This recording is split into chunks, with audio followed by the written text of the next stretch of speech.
This is Cody Bugan here from VestRight, and today I'm going to get a little bit vulnerable with you, and I'm going to tell you a bit more about my story and how I went from 9 to 5 to multi-millionaire, self-employed, to literally almost bankrupt, probably should have gone bankrupt, to then multi-millionaire, self-employed again. I'm excited to share that story with you today. Okay, so before I get into a little bit of the craziness of my history and what I've been through to get me and my family and our legacy in the place it is today, let me tell you just quickly how I've done it. What has been the biggest component that has allowed me to not only become a multimillionaire once, but twice now? And that is through raw land in the development space, a value add model that I've carved out in this industry that has created phenomenal seven-figure paydays numerous times over again, that has allowed me the time freedom and the financial freedom that I have today. If you don't want to hang around for my history, that's okay. You already want to learn more about this raw land in the development space and how I've generated seven-figure paydays over and over again. Go ahead and click the link in the description below, and then I'll take you right over to our site where you can dive into all the details, because that's not really the point of this video and what we're going to get into today. All right, so as we dive into my history here a little bit, I first want to say in this first part of my story, you're going to quickly realize that this is within the reach of anyone. And if I can do it, you can do it. And you're going to find out why here in just a second. I also want to say that this video can only be so long. So I'm going to hit the overview. I'm going to hit some quick points for you. And this goes clear back to when I was a senior in high school. Okay. I want to let you know, got my high school girlfriend pregnant, got married a month out of high school, had my son 3 months out of high school, and I was in the flooring union just to qualify for health insurance so I could pay for my baby boy. Okay. I want you to understand that's where my journey started before then, but that's a huge point I want you to understand. Oh, and by the way, I grew up in a small little town called Damascus, Oregon, that got its first street light when I was in high school. So understand, there was no money handed down to me. There was no business handed to me. Is that I just went out and got it, and I got it. I achieved this multi-million-dollar success through the business model that we teach over at VestRight. So I just want to lay the groundwork with that.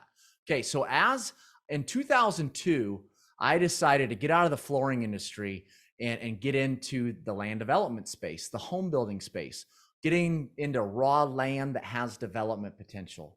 And I had amazing success 2002 through 2007. And in 2006, I mean, net worth's a funny thing, right? People look at net worth different ways, but I would say I was approximately worth $20 million at the age of 28. But I'll tell you what, I had a rude awakening coming in 2007, and I made a lot of mistakes, and I was young, didn't have mentors, wasn't doing courses, wasn't doing masterminds, wasn't doing all these things that, quite frankly, we're now teaching it and providing at VestRight, and that I'm very involved with myself personally in different groups and courses and masterminds I do. See, but the thing is, in 2007, I was developing in Oregon, Washington, and Idaho. And what happened is a market like Idaho, it's what's called an urban sprawl market, where there's more growth controls in states like Oregon and Washington. And the only reason I didn't go bankrupt during this time is because I was in Idaho. And so when I got hurt in Idaho, I got hurt there. I took some lickings there before the market had changed at all in Oregon or Washington, where most of my projects were. And so I just started getting out of projects and kind of cutting my losses. And so the reality is, if it wasn't for Idaho, there's no question I would have went bankrupt. And then I got in, through that downturn, I made a lot of mistakes not having, mentors around me to teach me what I needed to know, because I'll tell you what, you can make a lot of money in an up market, but you can build substantial wealth in a down market. And talk to some of the wealthy guys, and they'll second that. But anyways, I went on and I did an online health and fitness company, and I did different things. And I was really just focused on survival, keeping my head above water. And, but I don't really believe in regrets, but man, did I miss an opportunity in kind of 2008 through 2011. But anyways, what happened is in 2011, I started seeing little indicators that the real estate market was coming back. And so I chose to get right back into the same business model that I was doing before the Great Recession. And just slowly went along, trickled at that. And sure enough, what happened?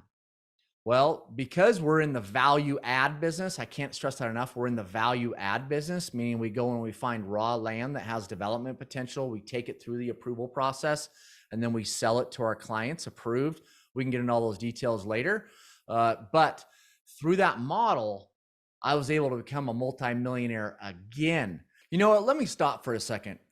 I want to get a little more vulnerable with you. There's my growth, our company's growth, our comeback the second time was slower than it should have been. And it's because I went through a tough time in my life. See, in 2000, man, was it 2000? It was around 2012. I had 2 IRS agents knock on my front door. And by the way, I'm sure we all know they usually send letters, not agents, to your front door. And I got accused of something called structuring. And you can look up what structuring was or is. But what happened is when the real estate market started coming back, some of the cash I had in my safe, which by the way was all after-tax dollars, and I had bills of sale for all that cash, I decided to put it back into the system, for credibility reasons, right? For borrowing reasons, but I did it in the wrong way. And so, but what happened is, man, I think it lasted well over a year, potentially even 2 years. I was involved in this criminal case where I was facing 5 years in prison because structuring is a felony. And that was definitely my rock bottom. And I'm gonna be more vulnerable with you.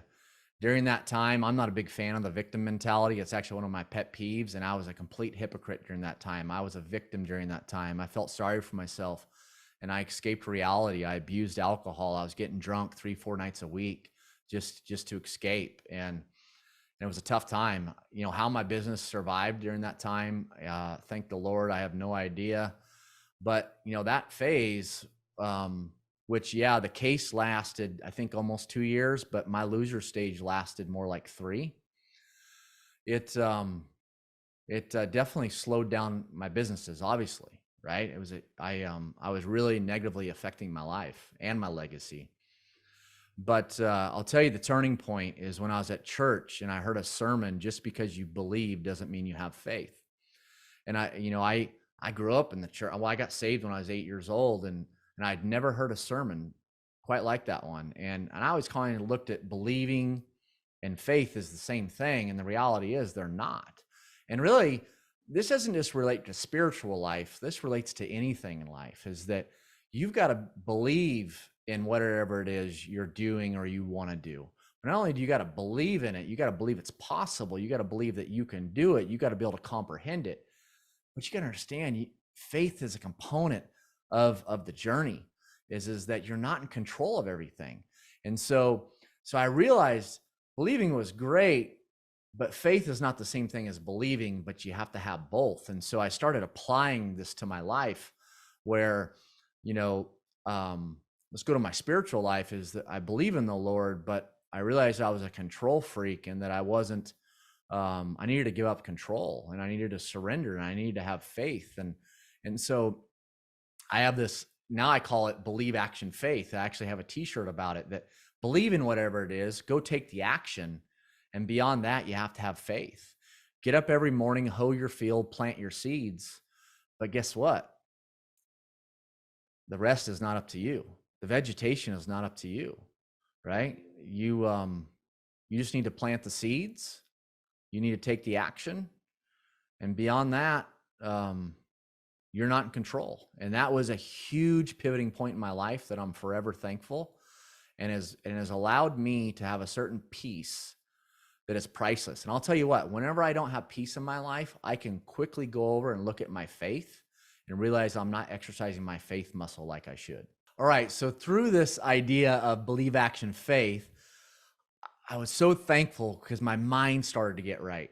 and I started to become the man I wanted to be, right? The business leader I wanted to be, the father, the friend, so on and so forth, which then I was so thankful because everything started getting better in my life. My business started to take off. We started to capture the opportunity we wanted. We started to make these 7-figure paydays you probably heard me talk about. And one of the things that I'm most grateful for through getting my mind right was realizing this idea of PIF, which is a lot of people, PIF is paid in full. I didn't even realize that when I came up with my PIF, which actually I think I'm wearing the shirt right now. PIF, purpose, impact, fulfillment, is I started realizing that how do I bring value to others? That's truly how you can live a fulfilling life. Like, I don't even love the word happiness. I think happiness is temporary. I'm not at this point living this life to be happy. I'm living this life to be fulfilled and to impact my legacy. And so my business model that I know of, I'm the only one out there teaching this. I'm the only one out there teaching raw land that has development potential and this value add model that you can bring value to other people with limited risk and limited capital and still truly, and I can say this with a clear conscience because I've done it so many times, generate 7-figure paydays. So the question is, are you interested in a business model? And not only a business model that generates 7-figure paydays, but that's a blue ocean business model. How many people out there do you know that's teaching what I'm teaching? Like I said, that I know of, none. And that creates an opportunity for you. So the question is, are you interested in that? Do you want to be a part of that? And if you do, I can't suggest enough. Gather more information, dive in, get the detail. And you can do that by clicking the link in the description. And we have tons of content there where you can dive in and learn more.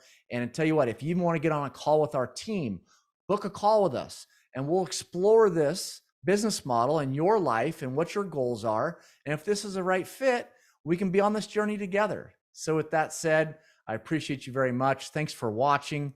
If you found this, well, I tried to be raw and vulnerable with you today. If you found this valuable in some way, inspirational in some way, do me a favor, subscribe to our channel, like the video, share the video. We want, who we are as a company, our authenticity. We're looking for more to be a part of their lives and to make an impact, right? Here again, purpose, impact, fulfillment. We want to be a part of other people's journey, and which is then a part of our legacy. So with that said, I want to hear back from you. What's going on with your mindset, with your emotion, how you're living each day that's not allowing you to pivot and generate that wealth, that generational wealth, that type of wealth that changes your life and your legacy forever? But what is holding you back from that? Is it limiting beliefs? Is it some scars from your past? Is it you're not giving yourself permission? Are you not empowering yourself? I want to hear what is truly holding you back. Put it in the comments below and we will follow up with you.